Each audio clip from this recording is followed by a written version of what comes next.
ย่างหอมคุณพ่อออมมือในเด้อออมมือในเด้อใช่เลยโอ้ยเลย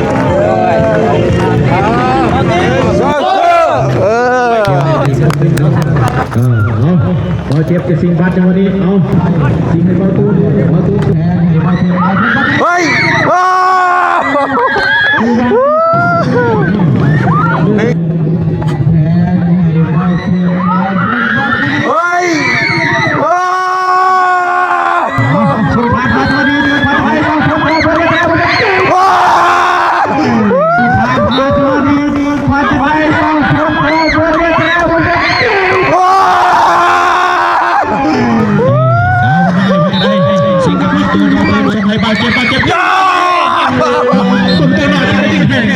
สิงกับมาตูน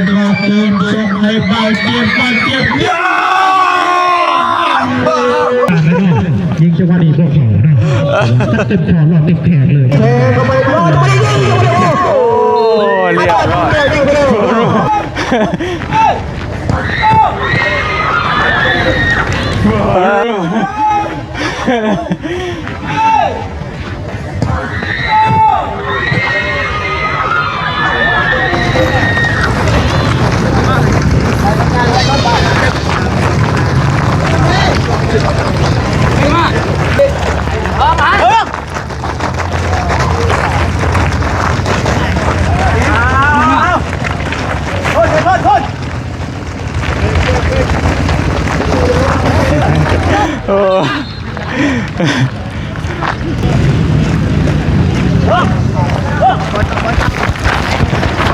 ว้าว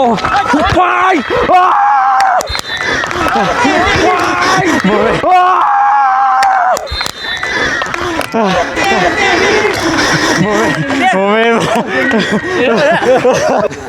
าวโอเคเฮาสิให้เจ้า600,000เด้อเฮาเอา400,000พอ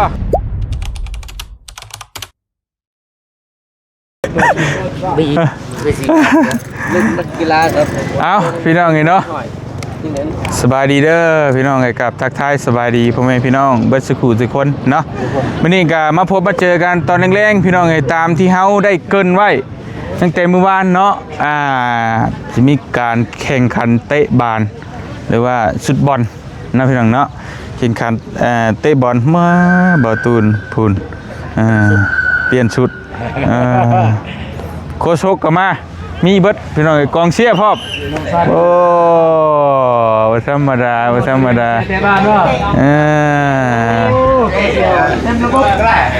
มาคร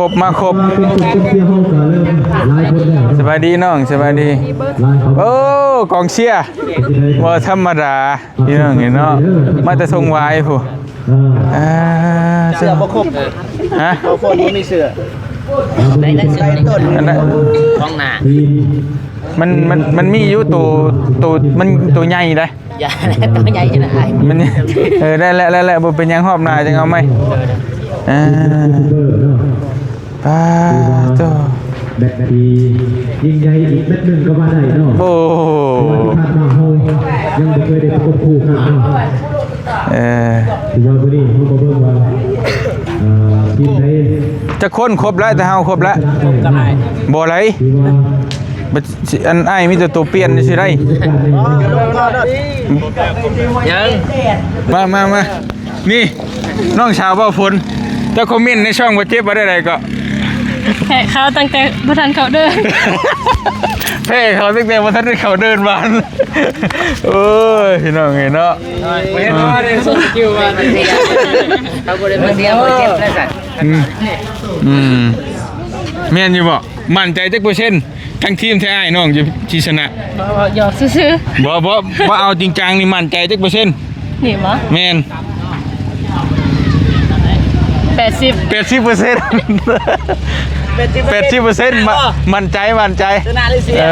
คันผู้นี้พวกเขา100%ว่าชนะ0-1 บ่เป็น10-0บ่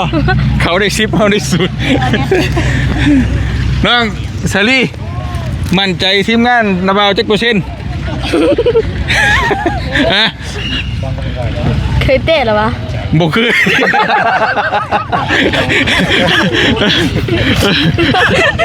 เอ้าว่าความจริงเลยบ่เคยเอาว่ามั่นใจจะกูเส้น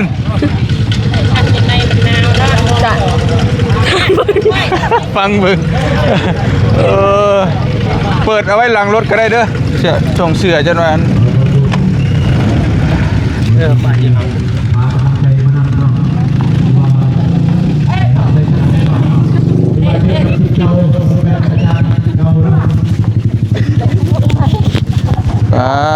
โธ่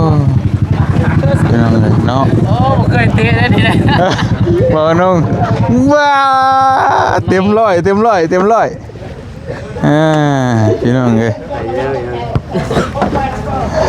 ใช่บ่ใช่บ่ ย่างค่อย ฮอดถ่ายบ่ ค่อยมีแผน อ๋อ เม็ดแรกนี่ให้เพิ่นบุกให้เพิ่นเมื่อยก่อนค่อยสิลงเม็ดหลัง ผมบอกเอาอันนั้นไปเลย ฮะอะไร สมืออยู่ในบ่อเลย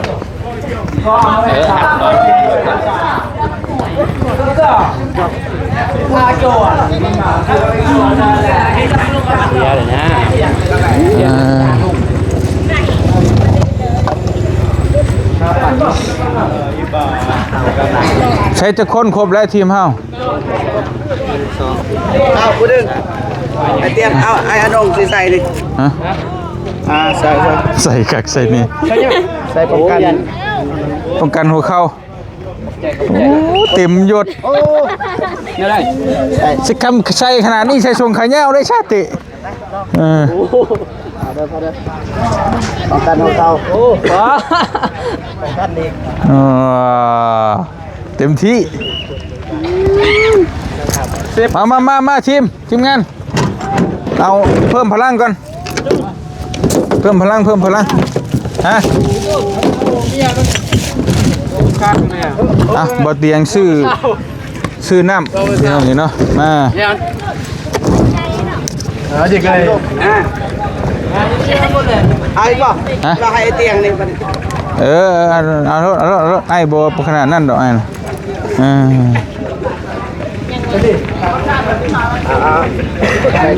เอิ้นเพิ่นมากก่อนเลยเอิ้นเพิ่นมากก่อนรวมกันเลยเนาะแม่น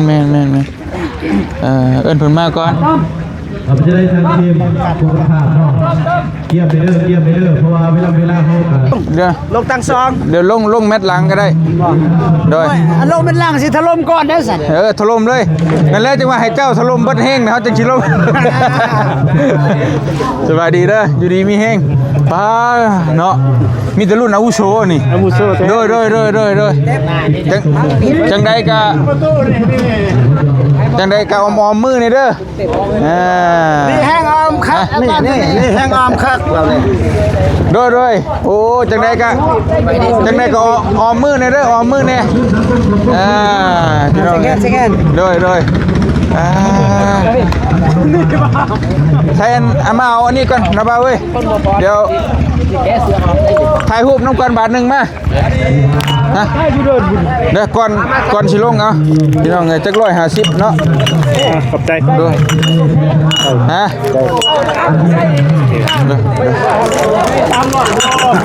300แล้วโอ้ยโดย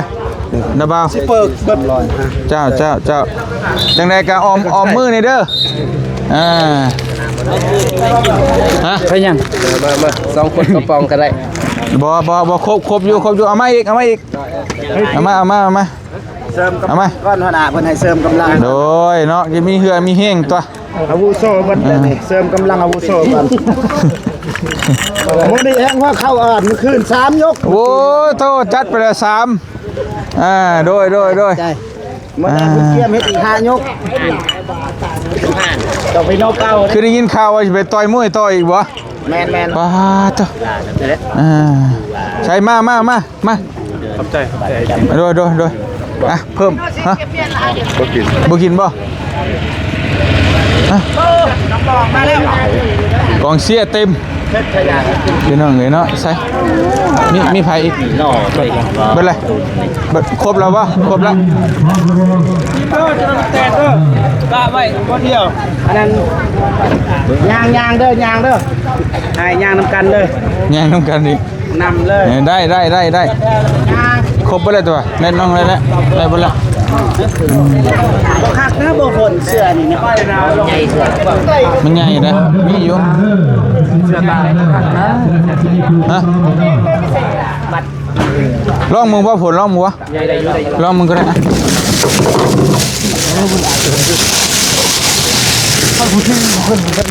อัดเลยลองมาลองมั้ง ใส่ทับกันเลย มันทับกันได้อยู่นี่นะก็ได้ย้อนทายนั่นแหละ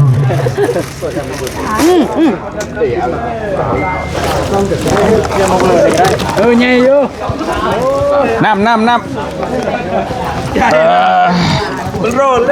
อามาแล้วบ่นี่เด้อน้ำเด้อโดยอึ๊บลองบ่ สุกฮะ ลองอยากเบิ่ง ให้เพื่อนเบิดแห้งก่อนเฮาสิลง ดังได้ ช่วงใหม่ๆมันแห้งหลายนะ ลง เออ เล่นแถว เอาบ่เดี๋ยวเอาเสื้อให้เดี๋ยวเออเอาน้องฮะทุกหน่อยเอาใส่ลงบงด้วยได้ป่ะโอเคเสื้อให้กินเนาะอย่าน้องสวมทับเลยเสื้อให้โดยกองเชียร์ อะไรกันเลยเต็ม โอ้สิเป็นระบบเป็นบูได้นี่ เต็มระบบเก่งกระยาเนี่ยแต่ผู้ห้าปุดเก่งดีกรีบ่ได้ครับทีมจูนุ่ยบ่ได้ครับดีกรีทีมจูนุ่ย หัวหน้าจูหัวหน้าหน่วย น่าจูน่านุ่ยดีกรี ไป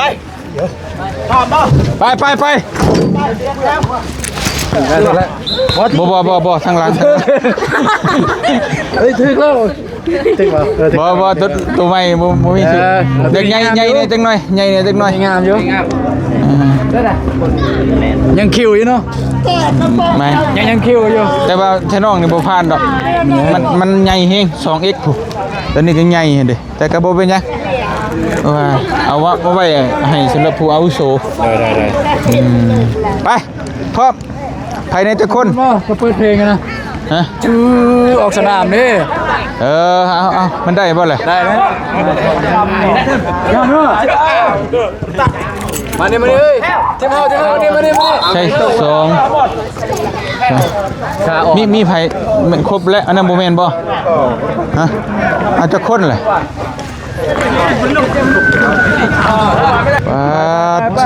มันเด็ก เที่ยวดิเข้าแถวไป มันด่ามันหนาเกี่ย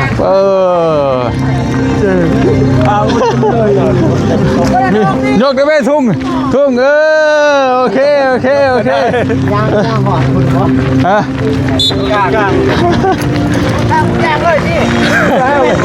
แล้วก็หน่อยแค่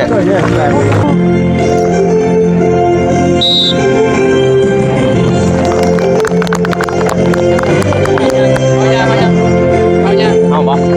ไปเลยยังเลย ออมมือในเด้อใส่เลยโดยยังไงค่อยเป็นค่อยไปเด้อออมมือให้แน่โดยโอ้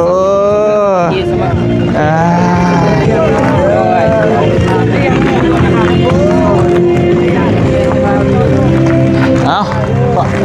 ตรงนี้เนาะโอเคพร้อม วางเกมว่าวันอาทิตย์ ฮะ วางเกมวันอาทิตย์ไม่ได้ลงเอาเจียบ่บ่เป็นหยังเอา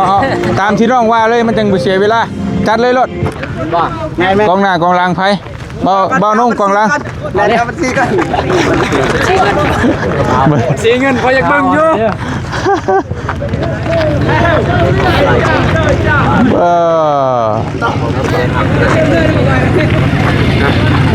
ขาอ่อนเด้อที่เราเลย มันซี่อ่ะ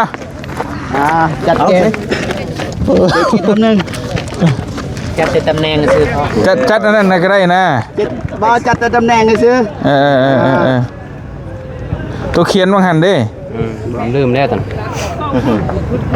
นี่บ่ดูสิโกเบาโกเบาโกเจ้าเด้อ หน้าโกน เซ็นเตอร์ เวลามาฮอดแล้ว เอาตัวใหญ่เด้ออยู่นำเด้อไอ้น้องเอาตัวใหญ่เด้ออยู่นำเฮาเด้อ ทีมนี้กำลังสุดเข้าประตูเนาะ น้อง คือว่าเริ่มการแข่งขันแล้วเนาะ ยันรอ กินมันประมาณ3 นาทีเนาะแล้วก็กินนี่เบาเจ็บ3 นาทีคือกันเบาตูนโอ้ไปลากาขอบคุณน้อยได้แล้วเอาให้กำลังใจเบิ่งอ้ายนะได้ว่าก็เอานั่นแหละเนาะทั้งทีมเฮาก็บ่ต้องมีอย่างหลายให้อยู่ในกรอบแล้วก็ให้อยู่ในหลักเนาะที่ว่าการกีฬาของเฮาหั่นแหละคือบ่ให้เกินไปบ่ให้มีการแบบมันมีปะทะกันนะคือว่าแพ้ก็บ่เป็นหยังชนะก็ดีเนาะแต่ว่าให้มีน้ำใจนักกีฬาหั่นแหละที่สำคัญเนาะน้ำใจต้องมาก่อนให้เล่นเต็มที่แพ้หรือชนะบ่ว่ากันเนาะเอาสู้ๆทุกคนเอาเต้สู้ไปมาอะไรอีกบ่แล้วเสียเวลาเอาเลยประจำตำแหน่งกองเชียร์สู้เว้ยเชียร์กองเชียร์หลายเนาะสู้ทางไหนเชียร์ทางไหนเชียร์เบอร์2ทั้งใดชนะกันทั้งนั้นเนาะโอเคโอ้กองเชียร์สู้เชียร์ทางใดเชียร์กรรมการพี่น้องเริ่มแล้วประตูในครองผ่านแล้วเนาะเอาส่งให้เบาเจ็บเนาะเบาเจ็บส่งให้กิริยาส่งให้ทางเขาร่วมขึ้นเนาะเอาตัวเรื่องเปิดงานตัวนี้ส่งให้พาเพิ่นเอาจากประตูไปกันได้เนาะว่าส่งให้อันนี้ส่งไปผ่านสายเพิ่นเนาะเอาสายเพิ่นรับมาได้เนาะส่งคืนให้เบาตูส่งคืนให้กิริยาเนาะกิริยาไว้ได้ส่งให้สายเพิ่นเราส่งให้กิริยาขึ้นเนาะเอาส่งให้ร่วงเนาะคือว่าร่วงนี่นักเตะที่เลี้ยวเนี่ยอีกคนหนึ่งเนาะคือว่ากำลังที่เลี้ยวเนี่ยแต่ว่าไหนเนาะเอาเป็นปัญโยนของทางเอกลักษณ์ขึ้นเขาประตูเนาะเอาอาจารย์พิศพรโยนจังหวะนี้โยนเขาได้เอาพอผ่านเซฟของทีมโบเทียงเนาะเอาเป็นปัญโยนทางทะเบียนของทีมเอกลักษณ์ก็เอาอาจารย์พิศพรเป็นผู้เปิดจังหวะนี้เนาะที่เปิดขึ้นหรือบ่หรือว่าเป็นจังหวะได้ประตูอีกก็ว่าได้จังหวะนี้ได้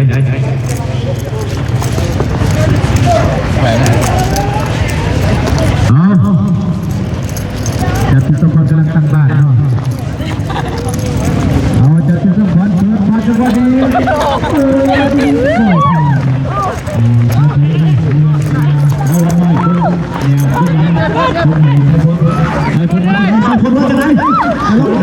อาจารย์คือไปเลยบอกเอาผ่านเอาวันหน่อยได้บ้านอีกคนนึงส่งให้กิริยาลากบ้านเขาไปไกลเขตจุดโทษลุกจังหวะนี้จังหวะนะครับเอกลักษณ์อัพได้เนาะ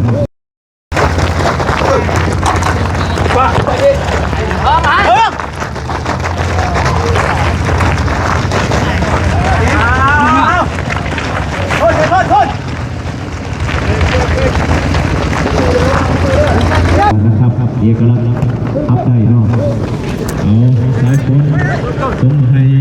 เบาอาตูนส่งให้เขาด้วงบาดเจ็บในบ้านจังหวะนี้เป็นจังไงบาดเจ็บ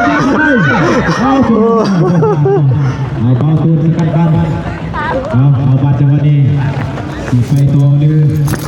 ตีไฟหลังส่งให้เขาด้วงดวงตรงนี้มาเจ็บนักวันนี้เอาขึ้นเลยเอาตัวเปิดมาตรงนี้ถือว่าเป็นนักขัดเดียวแน่นอน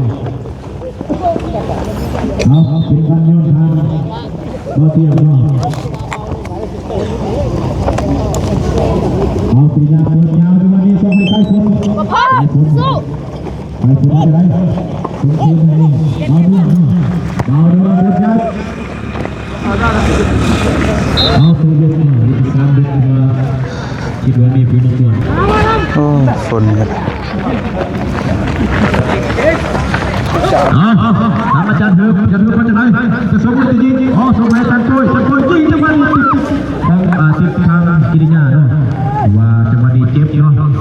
เจ็บเอาเป็นการโอ้มาเที่ยวกันแนวเนาะว่าเบาเจ็บโยนบาดจังหวะนี้ส่งให้เท้าวันน้อยปิดขาจังหวะนี้จะยิงเองไม่ส่งให้โอ้ส่งตัวผ่านในกองหลังทางเอกลักษณ์สุดเท่าเนาะ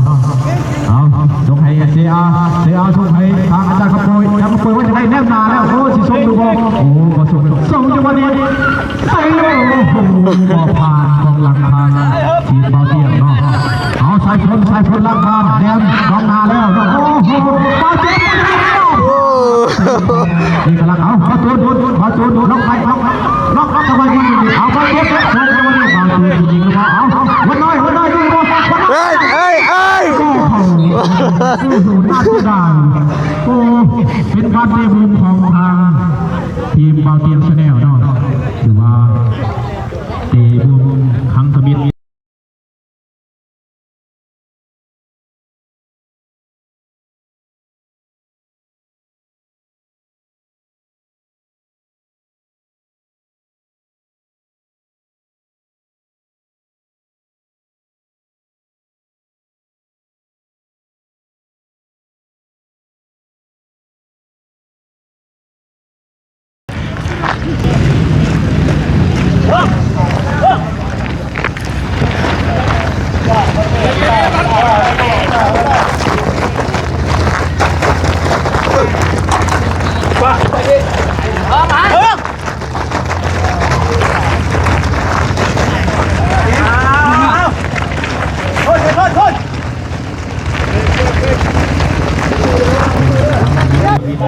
วิดีโอเนาะบอลตูนว่าอย่างไรล็อกจังหวะนี้ที่ส่งเลยจริงเอาส่งให้ที่หน้าเอาบอลผ่านทางอาจารย์เซียเนาะเอาจากสุรพัฒน์จังหวะนี้เปิดทำงานโอ้โหลึกเข้าไปเนาะถือว่าไม่ธรรมดาเราประสบการณ์แล้วเนาะถือว่าเป็นกองเป็นนักเตะที่เหนียวแน่นอีกคนหนึ่งเนาะเอาบอลเจ็บจะสิงบัตจังหวะนี้เอาสิงให้บอลตูนส่งคืนให้กิริยาพบผ่านอาจารย์ขโมยเนาะอาจารย์ขโมยว่าจะไหนส่งให้อาจารย์คำเสือจังหวะนี้อาจารย์จะมาที่นี่น่าเสียดายเนาะเพื่อเป็นประตูโอ้โหทางอาจารย์เฮือนในวันนี้ก็ธรรมดาเนาะยิงซ้ายเข้ามาเนาะยิงขวานี่เข้าไปแล้วเนาะโอ้ถือว่าเอ็มบัปเป้ล่าวเนาะมาเจ็บมาจะได้แนมไปแล้วรอดส่งให้เบาตูนออกมาอาจารย์สุขสครเอาจะสุขสครลงตรงนี้ส่งสายให้จานขโมยว่าจะได้ส่งน้องโอติดกองดาตัวเองเนาะเป็นบานตั้งเตะของทางทีมเบาเทียมชาแนลเนาะว่าจะได้ถือว่านักเซฟกับแมนเบาโก้เนาะเบาโก้เปิดมาจังหวะนี้เปิดยาวโป้ผ่านเนาะผ่านทางตูนล็อกไปจังหวะนี้ตูนว่าจะได้ส่งมาส่งให้เบาเจ็บจังหวะนี้ส่งให้เขาใส่พ้นส่งให้ตูนผ่าน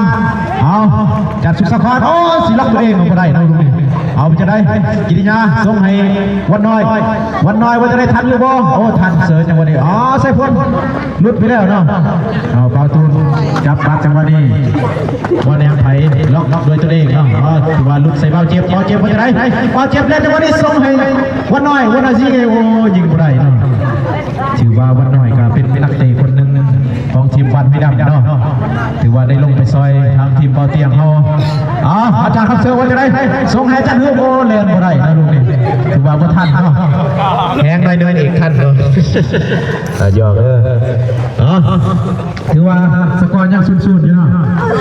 ถือว่าทีมือขาดสำคัญเนาะถือว่าเป็นทางทีมเบาเตียงเราถือว่าได้ความบาดร้ายเนาะถือว่ายังมีจุดจบอยู่จังหวะนี้การเสียส่งให้อาจารย์ครับเสือว่าจะได้ลงอาจารย์ครับยิงจังหวะนี้บุกเข้าขอบจังหวะนี้ถือว่าเกือบเป็น ใส่เตะไปลายนักแล้วเนาะประสบการณ์นี่ถือว่าเต็มหัวแล้วเนาะพระเจ้าวันนี้ดูกันแล้วจะต้องตัวนี้น่าเสียดาย กองเสีย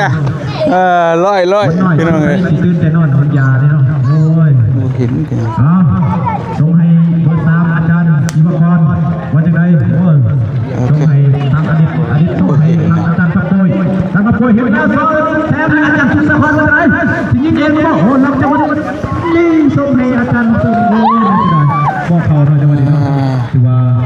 โอกาสเพิ่นก็มีหลายเนาะแต่ว่ายังหาจุดจบก็ได้เนาะเอากันหน่อยทางบ้านก็ได้เนาะเอาเป็นบ้านของทางเอกลักษณ์สุดเขาโตะลังอยู่เอาจัดศิลปกรส่งให้อาจารย์เน็ตเห็นแล้วส่งให้อาจารย์ลุกมาจากไหนตรงนี้จะได้ประตูเลยมาด้วยเอาจริงเลยจะมาด้วยโอ้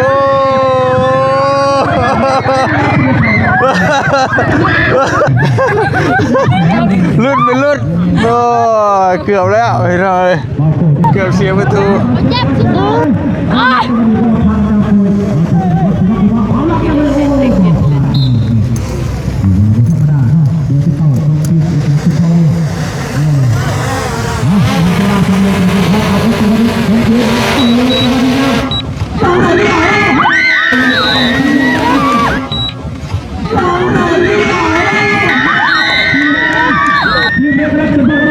เข้าแล้วโอ้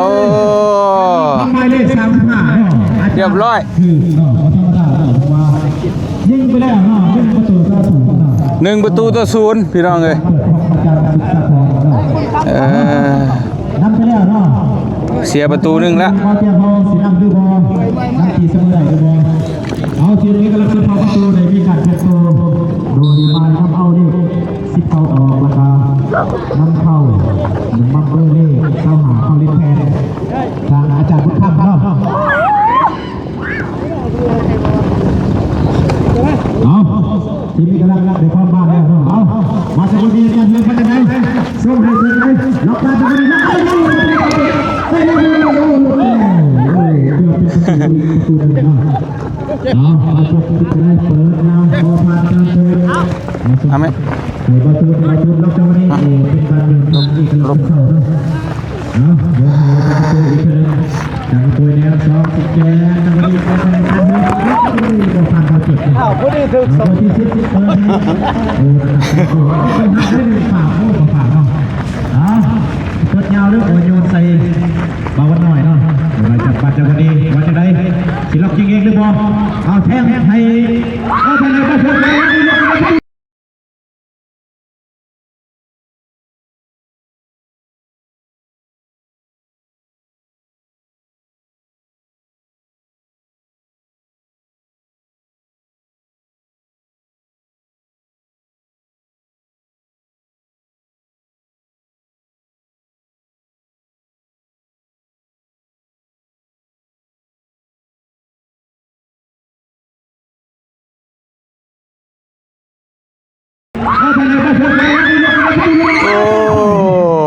เซฟทางทีมสุดเขาเอกลักษณ์สุดเขา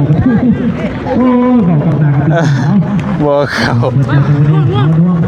พี่น้องเอ้ยเพิ่นได้ประตู1แล้วเนาะ1 ประตูต่อ 0พี่น้องเอ้ยเนาะว่าจะได้ล็อกจังหวะนี้โอ้สิส่งคืนหรือไปต่อส่งคืนเราอันนี้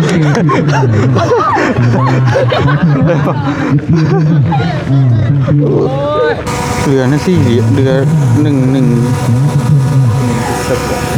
เนาะได้อย่าละจะว่ากัน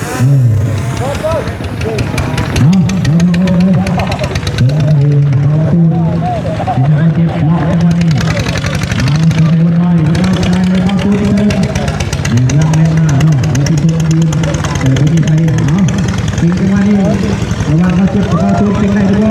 เอาบ้าตูนแทงจังหวะนี้โอ้เขาเข้าใจกันเนาะถือว่าเป็นบัตรโยนทางทีมเอกลักษณ์สุดประตูเนาะเอาจับเป็นคำโยนบัตรจังหวะนี้โยนให้จัดยาเบอร์26มาจังไรส่งคืนให้อาจารย์นิดโอ้จัดนิดเปิดก่อนจังหวะนี้โอ้เป็นบัตรโยนทางทีมเป้าเตี้ยเนาะบาตูน สิงกับกิติญาล็อกจังหวะนี้ส่งให้เบาเจ็บล็อกอีกชุดนึงเอาเบาเจ็บสิพันให้ลูกบอลเอาเบาเจ็บแทงให้เบาวันน้อยว่าจะได้สิงกับเบาเจ็บแทงให้กิติญาที่ยิงไปดูบอลเอากิติญาโอ้ก็ผ่านทางอาจารย์อนิตเนาะจะมีคนมาจะได้ตรงนี้การขับโบยมาจะได้เฮ้ยมีคนหาจะเอาหยุดแล้วตอนนี้ที่ทันดูเอาทันเฉยเนาะเอาล็อกอีกนึงเอาจังขับโบยมาจะได้เอาล็อกจังวันนี้โอ้เป็นบาดตั้งเตะเนาะบาดเต็มมุมเนาะเป็นบาดเต็มมุมทางทีมเอกลักษณ์ของเนาะ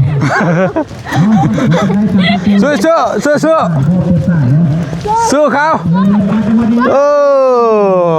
ออกแล้วเรียบร้อย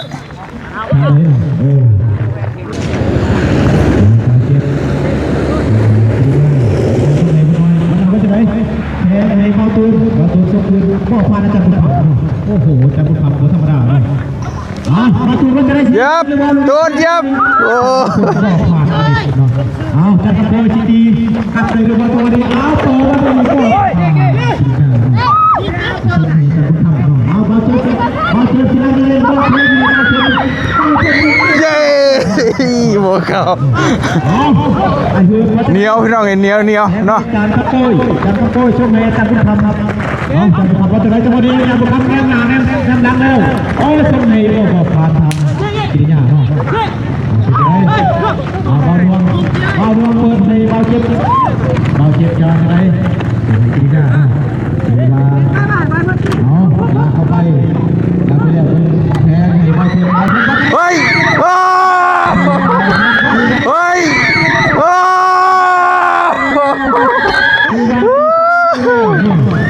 หนึ่งต่อหนึ่งบ้าตูนเนาะเป็นผู้ยิงประตูนำ1-1เนาะที่ว่าซูซีกันเนาะซูซี1-1แล้วเนาะ1ประตูต่อ1เนาะในครึ่งเวลาที่1เนาะ1-1พี่น้องเห็นเนาะ1-1แล้วเนาะ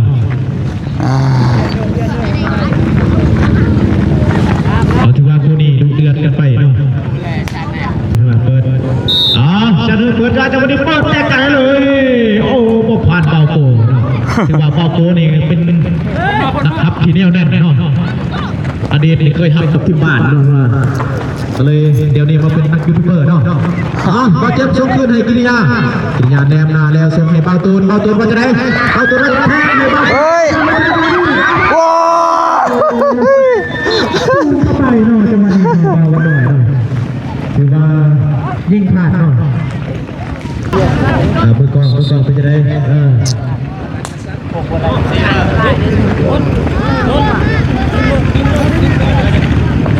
ยิงเลยเปิดมาจะมาดีให้อาจารย์ผู้เยี่ยมผู้แก้วเนาะผู้แก้วจะได้เปิดหาเนาะเอาบอลตูนมันจะได้บอลตูนมันจะได้ล็อกเข้าไปว่าบอลตูนโอ้บอลแยมหาโมเลยเนาะไปพาบอลส่งคืนให้บอลเนาะส่งคืนให้บอลเนาะบอลลงกับธรรมดาเนาะส่งให้กิติญาพอทุกคนมาธรรมดายาวให้บอลตูนแต่ว่าบอลผ่านนะโมเมนต์บอลคนนะแต่ว่าบอลผ่านทางอนิตเนาะส่งผ่านมาตัวนี้ผ่านไปบอลส่งบอลไปแล้ว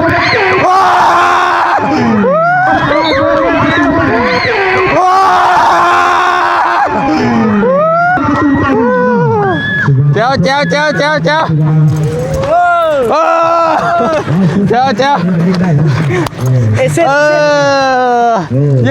่ยมคือว่าน้ำแล้ว2-1เนาะคือว่าเก่งเติบเนาะเป็นการผิดพลาดทางกองหลังของเอกลักษณ์เส้นเผาเนาะคือว่าในรุ่นนี้เนาะเอาจากทางโวยจะยิงกลางหรือว่าจังหวะนี้จากทางโวยว่าจะได้โอเปียบานดินบานจะได้แทงโบผ่านเนาะเป็นบานโยนทางทีมบาเตียงเนาะถือว่าวันนี้ครบสมครบเสียห้องกันไล่ตัวพี่น้อง3,000 คนเนาะ 3,000 คน ไปแล้วเนาะ โอ้ 3,000ป้ายเนาะที่แม่ที่ลูกเตะผู้ซ้อมเป็นบัตรโยนทางเอกลักษณ์สุดโทโยนแห่จานกระโปยจานกระโปยว่าจังไรที่ล็อกยิงเองหรือเปล่าผ่านได้จังหวะเดียว เป็นไรม่วนป่ะม่วนคัก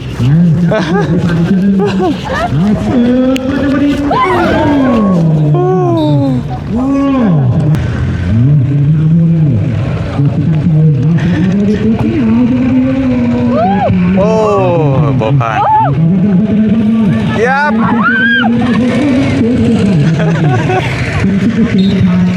ผมเชียร์สุดยอดพี่น้องเลยเนาะมาเจ็บเป็นยังไงอ๋อจะไปให้พันบ่ผ่านอาจารย์ศิวกรเอาอาจารย์กระโปยสมัยอาจารย์อดิตเปิดยาวบ่ผ่านทางกิริยาเนาะกิริยาล็อกจังหวะนี้ล็อกเข้าไปล็อกอีกล็อกแน่เนาะบ่ผ่านอาจารย์บุญคำโอ้อาจารย์บุญคำที่ว่าเป็นนักเตะที่มีประสบการณ์ในผู้หนึ่งนะเบอร์3ของทีมนี้กำลังสุดเผากระตูดาววันน้อยว่าจะได้สิงกับมาตูนส่งให้บาดเจ็บย่าส่งตัวหน่อยที่ได้ยิงบาดเจ็บย่าที่ได้ยิงแข่งในจังหวะนี้โอ้ขนาดทีมงานแล้วเนาะยิงจังหวะนี้พวกเขานะตัดเต็มคอหลอดเต็มแขนเลยจังหวะนี้โอ้เสียดายเลยเนาะท่านยิงเขาในพุทธวามีโบนัสพิเศษเองเนาะทำเราเจ็บอยู่ว่าไปยังเข้าไปเนาะ10 ปีที่1สิมีลูกแนวนี้เมื่อกี้10 ปีที่1ว่าไปยังโอกาสนี้ก็เป็นโอกาสสำคัญทีมนี้ก็แล้วเขาได้มีการเตรียมตัวอีกคู่หนึ่งเนาะโดยนำเอาอาจารย์เสียออกแล้วก็นำเป็นเราเบอร์7เนาะอาจารย์กระปุยแนมหน้าแนมขวาแนมซ้ายเปิดให้เบอร์7ตัวผ่านทางอาจารย์บุญญาเอาว่าจะได้อาจารย์บุญญาสิเปิดหรือสิยิงสิเปิดหรือสิคือกันแล้วเนาะบอลผ่านทางกิริยาเนาะอาจารย์กระปุยจังหวะดีเกือบเป็นประตูเลยเนาะจังหวะดีถือว่าบอลธรรมดาทางเดินหาเอาบอลเจ็บว่าจะได้บอลเจ็บแนมซ้ายแนมขวาส่งในทางปีกขวาทางประตูยัดกันแล้วถือว่าต้องใจกันบุญญาส่งให้อาจารย์ภูแก้วส่งให้อาจารย์คำโปยอาจารย์คำโปยว่าจะได้มาโอ้บอลผ่านทางทีมบาเตียงเนาะเอาดวงส่งให้กิริยาอีกทีนึงส่งให้วันน้อยจะได้ส่งให้อาตูนส่งให้บาเจ็บว่าจะได้โอ้ลองในวันนี้ลองได้เอาส่งแบบเคยงามเนาะเทว่าทีมบาเตียงเนาะแต่ไม่ใช่นักเตะที่มีประสบการณ์หลายที่ว่าที่เราเนี่ยกันเฮ้ยโอ้จะมีผู้มาเสิร์ฟบอกเขาสิบุกหรือว่าถือว่าจบการแข่งขันในถือว่าทีมบาเตียงเราได้นำไปแล้วเนาะ1-1ประมาณ2ประตูต่อ1เนาะเก่งไรทีมนี้กำลังสีทีใครเตะได้ดูว่าการพาส่งสุดยอดดีเบาดวงเต็มที่เนาะสุดยอดลายขอบใจจ้ะกินเต็ม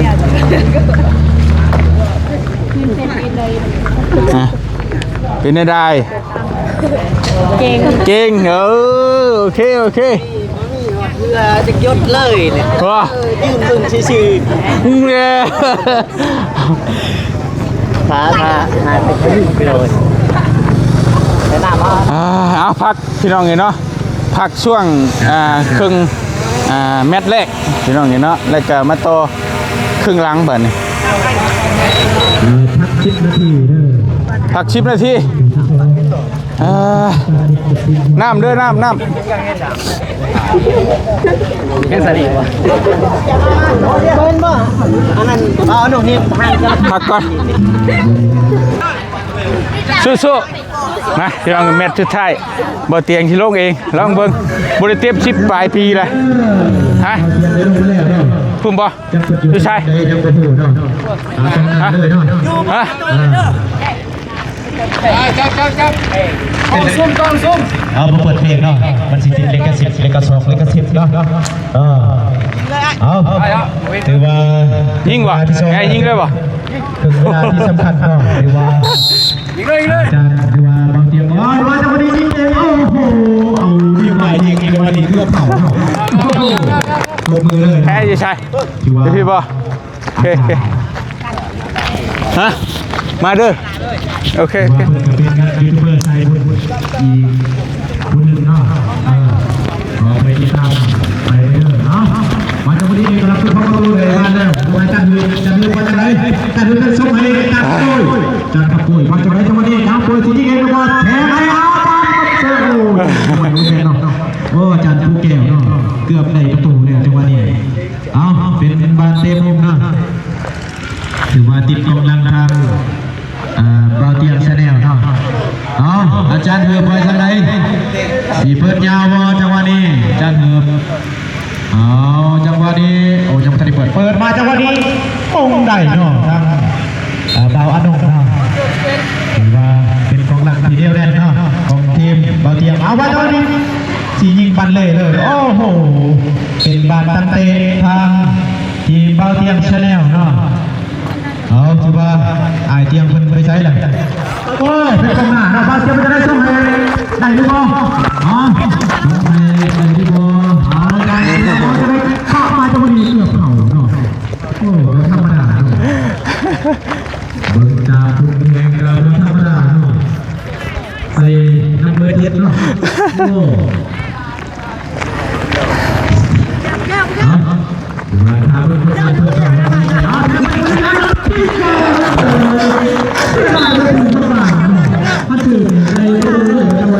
นยันลมเอาไหมลูกก็ไปเอาไหมเพราะอาจารย์เซมบุญโอ้ยาวจังวันนี้บัวพันจีนิยาเนาะเอาอันนี้มาได้มาได้บัวพันตัวเองบัวพันจีนิยาทุกวันนี้โอ้ยโอ้โหเกือบเอาจะไปดูไหนเมื่อ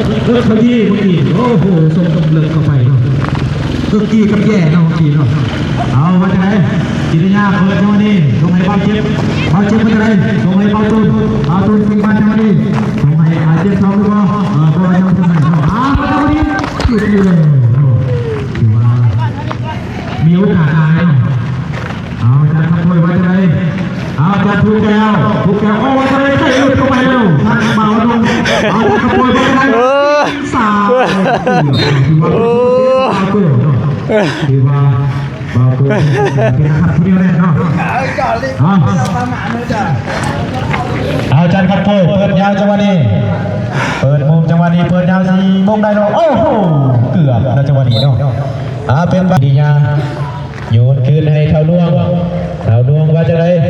เท่าดวงเปิดยาวจังหวะนี้บัวพานอาจารย์ขัดโผล่เนาะจันศิวกรว่าจะไรเบอร์3สีแดงยิงสายจังหวะนี้ติดโอ้โหติดฝ่าใส่ทีมตัวเองเนาะเอากิริยาเอาบ้านจังหวะนี้จะส่งใส่โมหรือบ่เอาเบาเจ็บทาอยู่เอาอาจารย์เหือว่าจะไรส่งมาจะมีเป้าโกเซฟได้เนาะถือว่าเอาโยนมาจังหวะนี้ถือว่าเบ้าโกกับเป็นนักเซฟเมื่อ4คือกันเนาะเบิ่งตั้งแต่ลีลาและจังหวะเนาะถือว่าบ่ธรรมดาเนาะเอาเบาเจ็บมาจะไรล็อกก็มักแกงบอพันเอาใจกระปุกว่าจะไรแทงไปสิแทงเข้าไปโอ้จะไปยิงโอ้เรียบร้อยยิงตีเสมอเนาะ2-2พี่น้องเลยเนาะได้ยิงไปแล้วเนาะ2-2เนาะโดยนัมเบอร์5เนาะผิดพลาดของชาวนุ่งเนาะตีเสมอได้แล้วเนาะที่ว่าเป็นหน้าที่สำคัญอีกนึงเนาะจะดีเป็นจะได้บอลเจ็บเป็นจะได้แนมหาจันเอาไว้แนมหาเบาเตี้ยเนาะกิริยาลุกออกมาแกงลุกจังหวะนี้ลุกลุกคืนอีกนึงส่งคืนให้เบานุ่งสีเด้งจังหวะนี้พักเลยจังหวะนี้เบานุ่งว่าจะไรโอ้โหบอลบาลเบานุ่งโอ้สกัดได้แต่ว่าสกัดบ่ได้อาจารย์ผู้เวียนถึงผู้แก้ว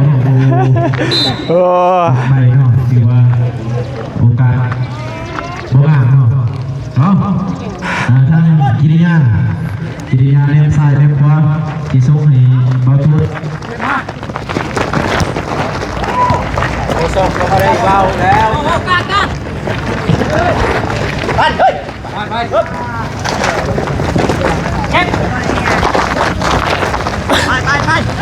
ไปได้เลยโอ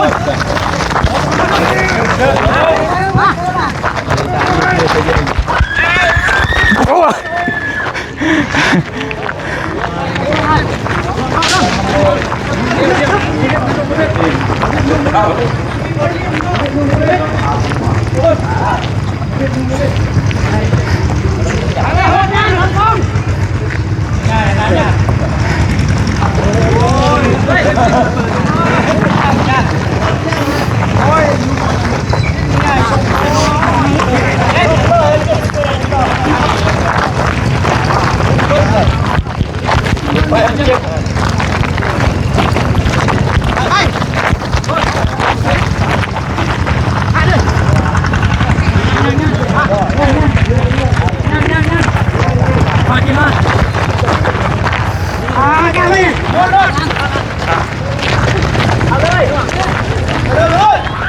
บอลลู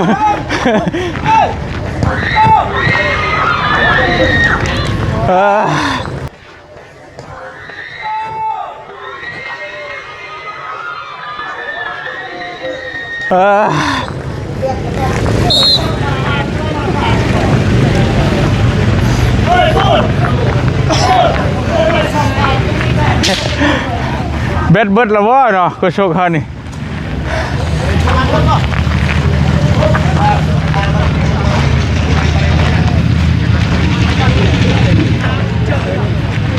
คือว่าที่ไม่กระสุนประตู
โอ้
หมดทันละ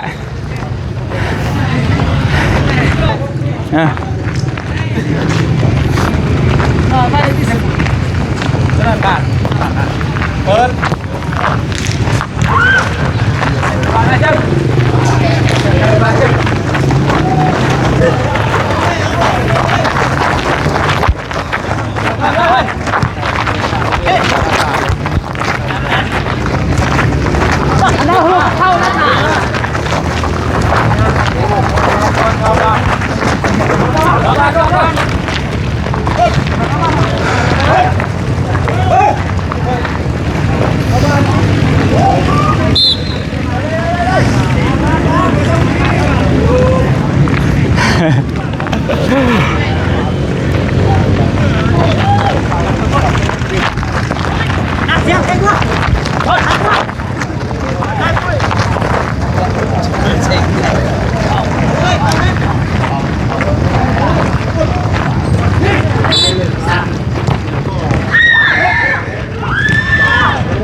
คำแล้ว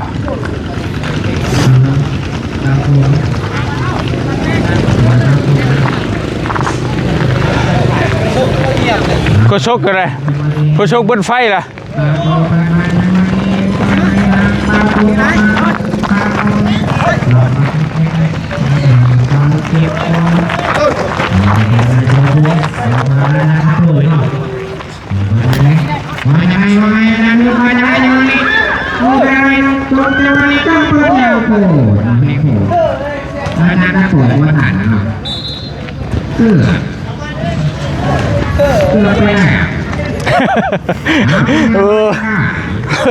เบาหน่อย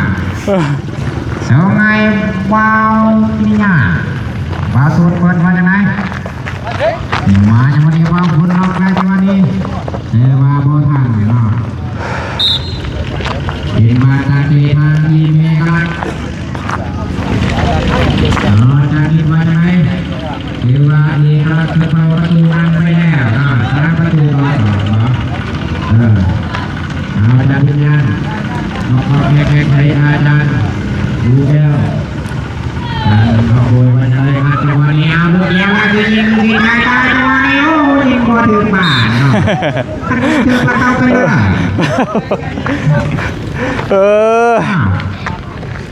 ถึงมาเวลาใกล้สิมันแล้วเนาะเอาตรงไหนบาดเจ็บตรงไหนเบาคุณแนวสวัสดีให้อาจารย์เบาเตียงพอผ่านเนาะโอ้โหเทวันเซฟได้เอาอาจารย์ขโมยมาจากไหนแทนให้อาจารย์ขโมยเลยทีเดียวต้องไปทางที่แล้วจะไปเสียโอ้โหพอผ่านเสียบ้างเบาคุณเอาอาจารย์ที่มาผ่านมาจากไหนวันไหนทำสุดเดียววันไหนโอ้โหพอผ่านที่วัดแย่ทำเนาะเอาโอ้จังหวะนี้แทงเลยมาโดนมาจากไหนแนวนาแล้วที่ได้บ่แนวนานี่เลยมาโอ้ใช่บ่ผ่านโอ้จังหวะนี้ที่บ่จังหวะนี้เอา2 ต่อ 1 3 ต่อ 1 4 ต่อ 1เอาลงมาเปิดจังหวะนี้โอ้คือโกนเนาะธรรมดาเลยเนาะยิงเอายิงยาวมาจากไหนเพิ่นให้ประตูอ๋ออันนี้มันจะได้อันนี้มันจะได้อันนี้มันจะได้อันนี้มันจะมีบ่ส่งให้บ่ทันแล้วโอ้ยยิงให้สุดไปทันบ่เอาคนให้ปลาเก็บก็อยู่ถึงบ้านเนาะเป็นจังได๋ยางแบบเท่ๆโอ้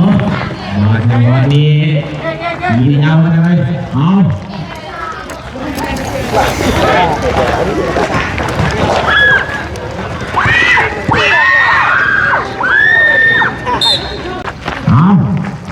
เบาคนให้ปลาเก็บก็อยู่ถึงบ้านเนาะเป็นจังได๋ยางแบบเท่ๆโอ้จังหวะนี้ยิงยาวมาจังได๋เอา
สิบเวลาหรอวะ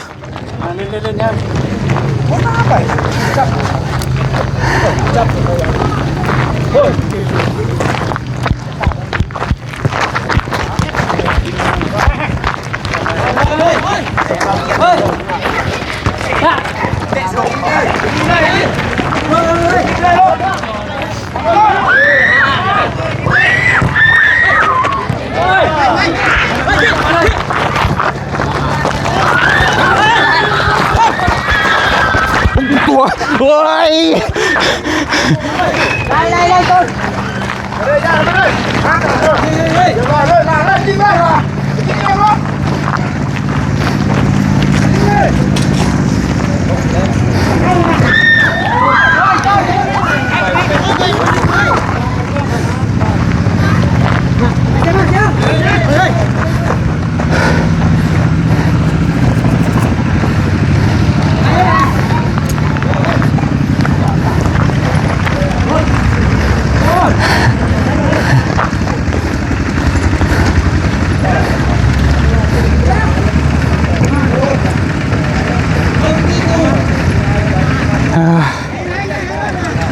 ฮะ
ยิงเลยเฮ้ยโอ้ยทำนี่ไงเนี่ย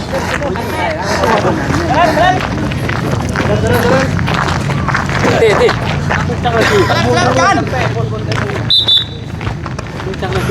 จังหวะบริจับ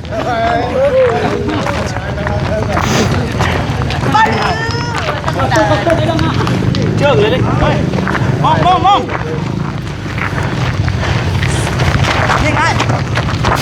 โอ้ยเจ็บจ้ะ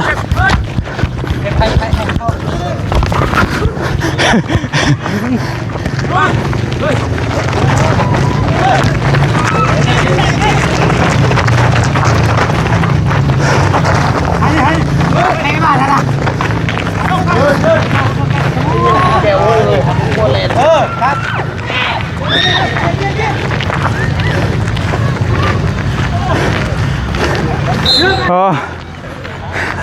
เมื่อย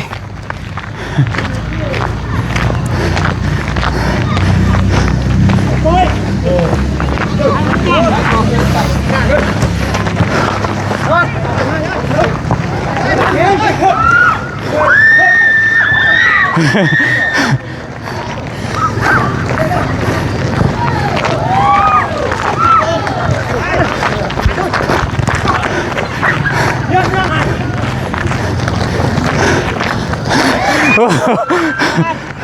อ้เจ็บโอ้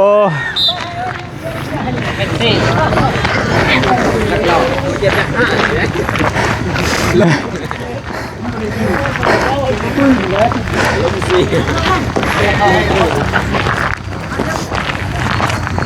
ังที่นะ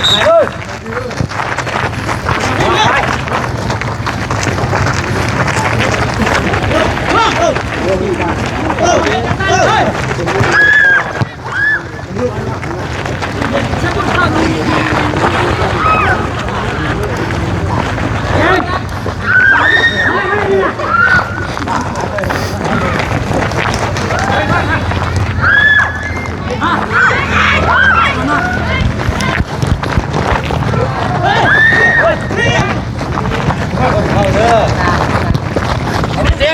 ฮ้ย กินได้กินได้มากินมา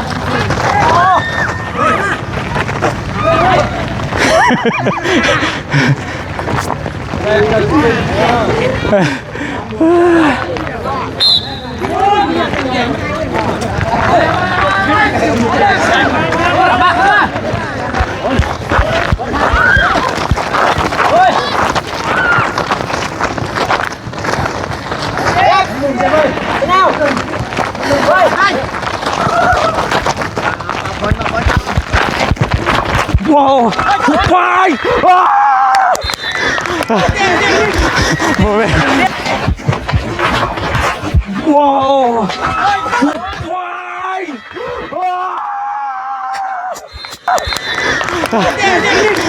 โมเมนต์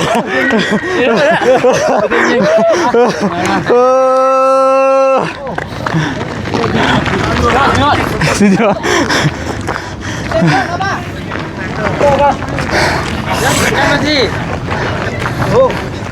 ยังเกินที่เลยเต็มยังจังนาที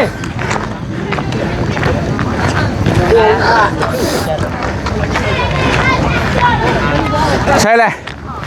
ทีมเฮานั่งให้พ้นขึ้นท่าพ้นเลยเปลี่ยนมือไหม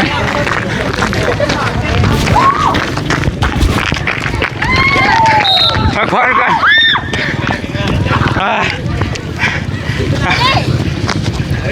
โอเค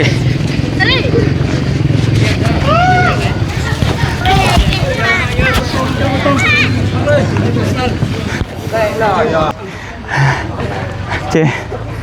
หารถก่อน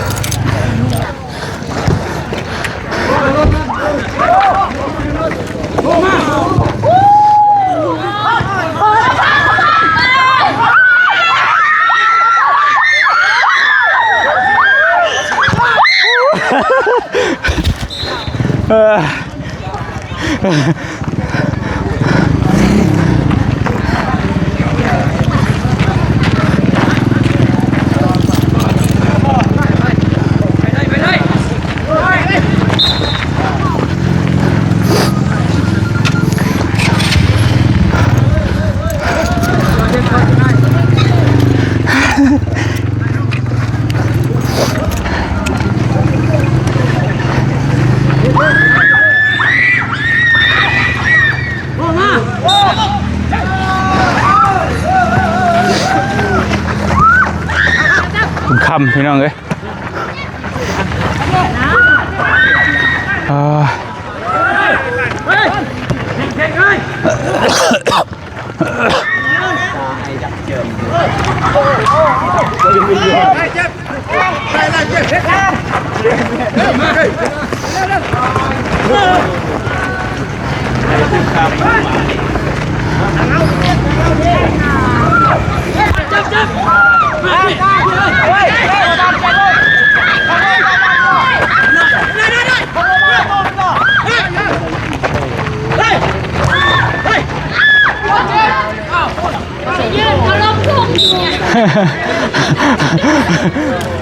ลูกเก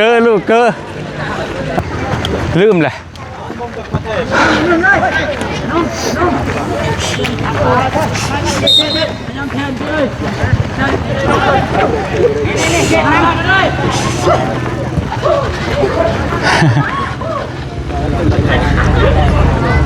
โอ้โห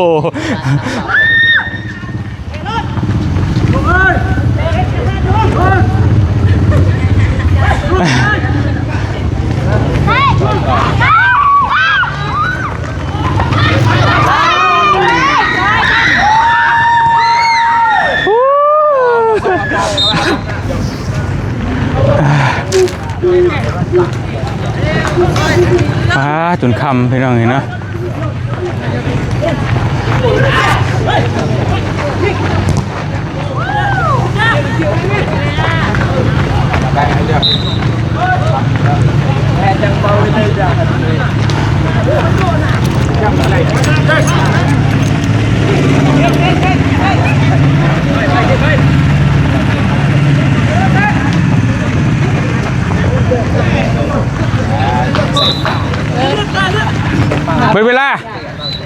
บ่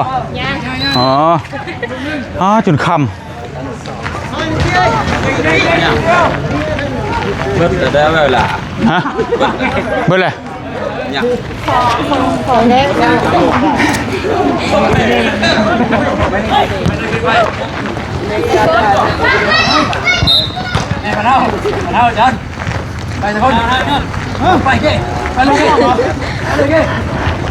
โอ้ยจนมืดเลย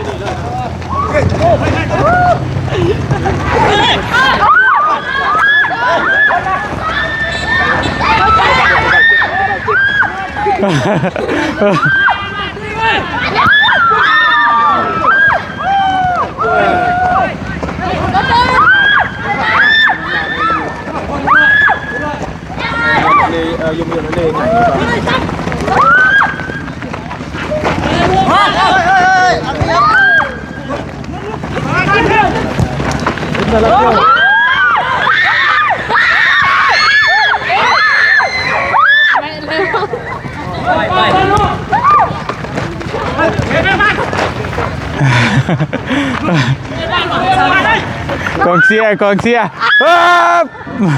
ออกแล้วเธอ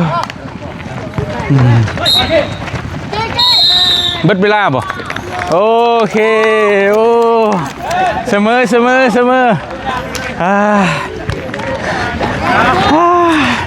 โดยสุดยอดลายสุดยอดฮะสุดยอดฮะสุดยอดเลยสุดยอดเสมอมีลมบอลอยู่หลังเดียวสุดยอดลายโอ้สุดยอดโดยเก่งลายสุดยอดลายตัวเอาจนค่ำเนาะตัวเอาใส่เจ็บเว้ยตัวเสมอพี่น้ำอยู่รถพี่มีเด้อน้ำเด้อตัวพี่น้องเลยนะเก่งลาย3 ช่องวะหมดแล้วเสมออะไรได้เหรอไม่ที่โทษที่เสมอมีแต่ใช่เจ็บเว้ยมื้อหน้าเอากันไว้เนาะ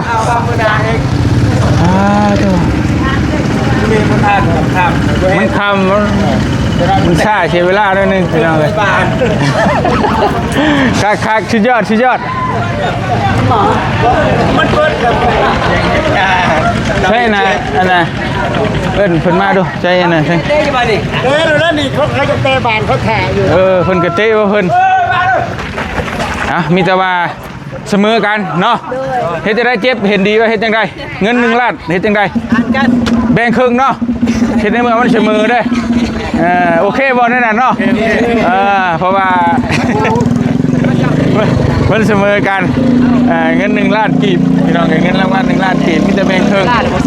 เพราะว่าบ่เตียงกับสิกับอันใดนะกับมันบ่มีเวลานี่ถ้ามีแต่ว่ารอบหน้าจังนัดเจอกันใหม่สุดยอดหลายทีมคู่อาจารย์ท่าแตงพี่น้องนี่เนาะเอาน้ำมาให้เพื่อนเนี่ยยังอยู่บนหลังรถนะน้ำมาให้เพื่อนกินน้ำมืดกินน้ำกันเด้อให้กว่าตีมวยไปเสียไอ้ต้องหันตีมวยฮะไอ้ต้องหันตีมวยไอ้คอยเห็นบ่เฮ้ยฮะน้องไอ้ตีกันบ่เจ็บเท่าไหร่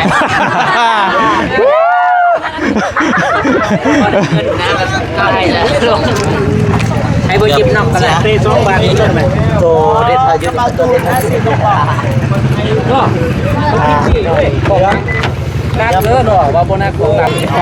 เขาบุกนี่มันอะไร ให้เก่ง เก่งมาก แบบนี้แม่เกือบเสียป่ะเกือบหลับแต่กลับมาได้ เดี๋ยวนาทีสุดท้ายเป็นบ่เก่า เสมอกันพี่น้องเนาะเงินรางวัล1 ล้านขีบ5กับ10เองคนละ500,000ฮะ ได้เป็นแหล่งเกิดเกิด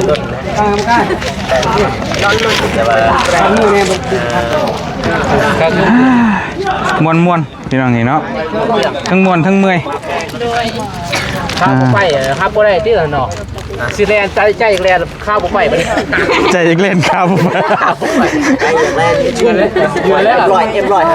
1 2 แต่ว่าข้าวบ่ไป 3อ่ะโดยเดินนะไพ่จะเป็นคนทำเงินโอเคเบอร์35ครับเบอร์35โอเคเฮาสิให้เจ้า600,000เด้อเฮาเอา400,000พอโดยขอบคุณใจได้หลายโอกาสหน้าถ้ามีโอกาสเนาะโดยขอบคุณขอบใจโดยขอบคุณขอบใจได้เดี๋ยวไปลดหุ้นนี่ก่อนจังอันนั้นไหมชุดยอดหลายมีแต่คนเก่งๆโอเคขอบคุณขอบใจเด้อครูอาจารย์เนาะทั้งหลายขอบใจโดยเจ้าได้โดย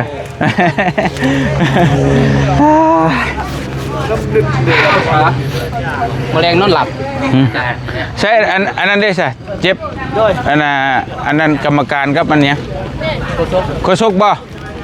โดยเต็มมาเลยเต็มกรรมการเซรีเฮนเซีย กรรมการกับตลกขนาดเนาะโอ้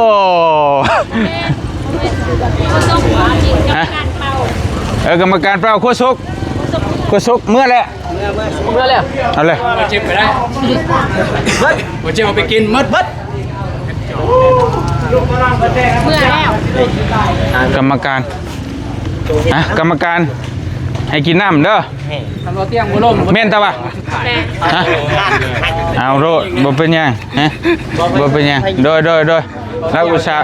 สละเวลามาเป็นกรรมการให้เนาะขอบใจได้หลายเด้อโดยคือกันนั่นแหละ ทั้งบ่เตียงก็บ่เคยจักเทื่อเห็นน้องๆเพิ่นมักเตี้ยงกันเลยจริงก็เลยอยากอันนั้นให้นะอยากอัน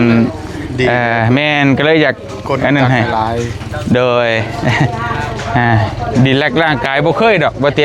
ตะอยู่แต่สมัยเฮียนพี่น้องเอ้ยบ่ได้เตะ10 ปีเลยทีมผู้น้อยอยากเล่นไอ้พัดย่านวันนี้ย่านนั้นขี้ดินนี่โอ้โตเคยล่มนะแต่ก่อนในถึกบัดพี่น้องเอ้ยเนาะเกือบหลับแต่กลับมาได้ถ้าว่าเม็ดหลังไอ้บ่ลงก็คือสินั่นอยู่เนาะคือสิได้ประตูอยู่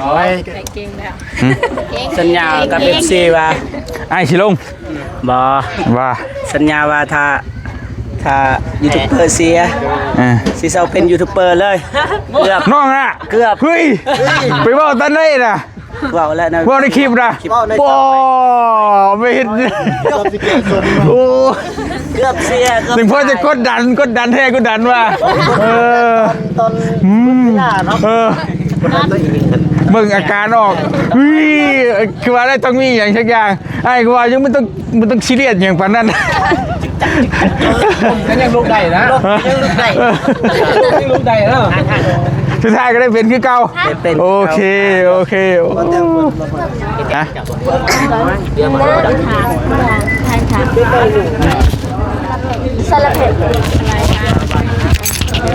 เป็นอะไรเนาะน้องบองบาตูนเก่งป่ะนั่งกับพ่อเก่งทีมได้เก่งได้อยู่แหน่ยิ้มอย่างเดียวไอ้หนูบอกเก่งไม่ต้องว่าไอ้เก่งก็ได้ต้นบางคนเด้สาลีให้เก่งนาบาวเฮ้ยโมเมนแล้วทีมได้เก่งนาบาวเด้ทีมได้เก่งอ๋อ เบานุ่งเก่งกว่าเบานุ่ง เก่ง กองเชียร์กับห้องเท่ห้องว่าพี่น้องเห็นเนาะ จะกระเก่งน้ โอ้ใส่น้องฮานทีมได้เก่ง ำทีมนาบาเตีย มันก็เงี้ยอยู่เลยเออ เสียไพ่ทำมึงเสียไพ่ว่า เชียร์ไผ เบาเจ็บ เชียร์บ่เจ็บว้าวสุดยอดพี่น้องเอ้ยเก่งหลาย พอเป็นน้องเปตีสิกา ไปน้องยังก็ฮะ เบาผม ชื่อยังก็น้องบ่พูดน้องสารเพชรโอ้ผู้นี่แหละคอมเมนต์อยู่นี่ใน Facebook บ่เตียงเข้าอ่อนเลยบอกบ่แพ้เขาตั้งแต่ย่างเดินเขาเดินบานแล้วบอกโอ้ย บอกไม่แล้ว ว่าใหม่เลยว่าใหม่ดู บอกมึงหนึงเด้ ว่า ขั้นบ่แพ้กันเสมอ บ่แพ้กันเสมออ๋อชุดไทยก็ถึกเนาะ แม่นถือ เก่งบ่ซิมได้เก่งคิดว่าทีมนี้เก่งกว่ากูได้เรื่องบ่ได้ชนะเนาะ ถามมึงเสียผู้ใด คือกันเก่งเบิด2ทีม เออ ทีมนี้เก่งสุดกับเบาวนง บ่เนาะคนเก่งชุดวันนี้เลยเก่งชุดขาจนอ่อนเป็นสิ ว่าดีไอ้บ่กล้าเล่นดีมันเดินมันนั่นเนาะเวลาล้มมันบ่กล้าเล่นนี่พี่น้องเนาะ ชาวยกเกือบไอ้น้องนี่ปิดทองลังพระมันบ่มีแล้ว สุดยอดลายลังเหรอเกือบรับดิเราเลยจ้าง ใช้ทีมเฮาดิมาพี่ด้วย เมื่อที่ ฮะ เมื่อที่ เฮ้ย 2 คน อ้าวเมื่อไว้แท้ เมื่อละบอนะ ดูเจ๊อันนี้จอยอันนี้บาร์นัด กลับ อั เล น ย ไหนเวลไป อ้าวเอามาเช็ดมา เซ็ตเบิ่ง ไปใส่กัน แป๊บนึงพี่น้อง ตามบ่ มาบัดนี้พี่น้องเนาะปาโธแต่เฮาก็สิขอปิดตัวลงก่อนบัดนี้ปิดตัวจบคลิปก่อนโอ้เป็นได้ใดม่วนป่ะ ม้วน ว้ากองเชียร์ม่วนขนาดจนเจ็บคอน้องแค่นี้ดูก็บูจากทางใดเข้าก็เชียร์เลยโอ้มันม่วนนะพี่น้องเนาะ แนวนั้นมัน แนวนั้นมันเป็นสุดยอดลายพี่น้องเอ้ยการนี่ที่ว่าเฮาได้เกินไว้เนาะก็เป็นการดีแลกซ์ร่างกายพี่น้องเอ้ยก็ผ่อนคลายน้ำก็ว่าได้เนาะสุดท้ายเฮาก็บ่ได้คิดหรอกว่าสิว่าเสมอซ้ำนะคิดว่าสิให้เพิ่นชนะตะกี้นะคิดว่าชงเพิ่นนั่นแหละ 100% แหละแต่ว่าเอาไปมามันก็ดึงไปดึงมากับทีมเฮาก็สุดยอดเนาะสุดยอดยกโป้ให้แต่ละคนเบิดทุกคนใช่เล่นก็มู เด่นคือว่ามาเจ็บแล้วเพราะว่ามีหยังกล้าเอาตัวเองไปเดิมพันน่ะนะไปเดิมพันว่าถ้าทีมยูทูบเบอร์บชนะสิเลิกเป็นยูทูบเบอร์เนาะถือว่ามันเอาชีวิตตัวเองไปเสี่ยงด้วยนะ ตัดอนาคตเจ้าของเลยพี่น้องเลยซึ่งโอ้เนาะไอ้บ่ฮู้ใช่ว่าน้องไปเว้าในนั้นไอ้ก็คิดว่าลิ้นธรรมดานะ โอ้โหขนาดมูเนี่ยโอ้ กูนี่ กูนี่เลย ดูว่าสินั่งลง คอยกับหูคือกันคันคอยหูคอยสิปล่อยหลาย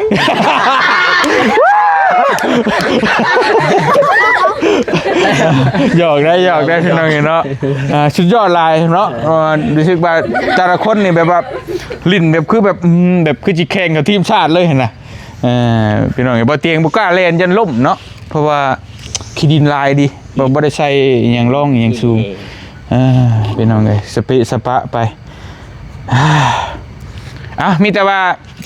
บ่เตียงก็สิขอตัวจบคลิปไปเพียงส่ำนี้ก่อนเดี๋ยวสิพาน้องๆเพิ่นไปกินข้าวกินน้ำสิเลี้ยงข้าวเลี้ยงน้ำเนาะบ่เตียงก็คิดไว้แล้วแหละชนะหรือบ่ชนะก็ยาเนาะว่าสิพาเพิ่นน้องๆเพิ่นไปเลี้ยงเพราะจังได๋น้องๆเพิ่นก็เลยมาลิ้นมาอีหยังม่วนน้ำกันพี่น้องนี่เนาะก็สิพาน้องๆเพิ่นไปเลี้ยงพี่น้องเอ้ยมื้อนี้มีหยังจะกินหยังพี่น้องฝนจะกินหยัง นี่เอาพร้อมกันเลยเด้อเส้นดาดเด้อ 1 2 3 สินดา โอเคไปฉันเขาจะไปกินซินดาดน้ำกันเนาะเอาสำหรับคลิปนี้บ่เตียงชิคอตัวจบคลิปไปเพียงช่วนี้ก่อนพี่น้องFC มีความคิดเห็นยังไงก็คอมเมนต์อยู่ใต้คลิปเนาะมวลมั่นแนวใดก็คอมเมนต์ไว้หั่นถ้าว่าพี่น้องให้ความสนใจหลายอาจจะมีแมตช์ต่อไปพี่น้องเนาะเขาอาจจะเตรียมตัวมาดีกว่านี้พี่น้องเอ้ยสำหรับคลิปนี้ ขอตัวจบคลิปไปเพียงเท่านี้ก่อนเด้อพี่น้องเอ้ยสบายดีบ๊ายบายสุดยอด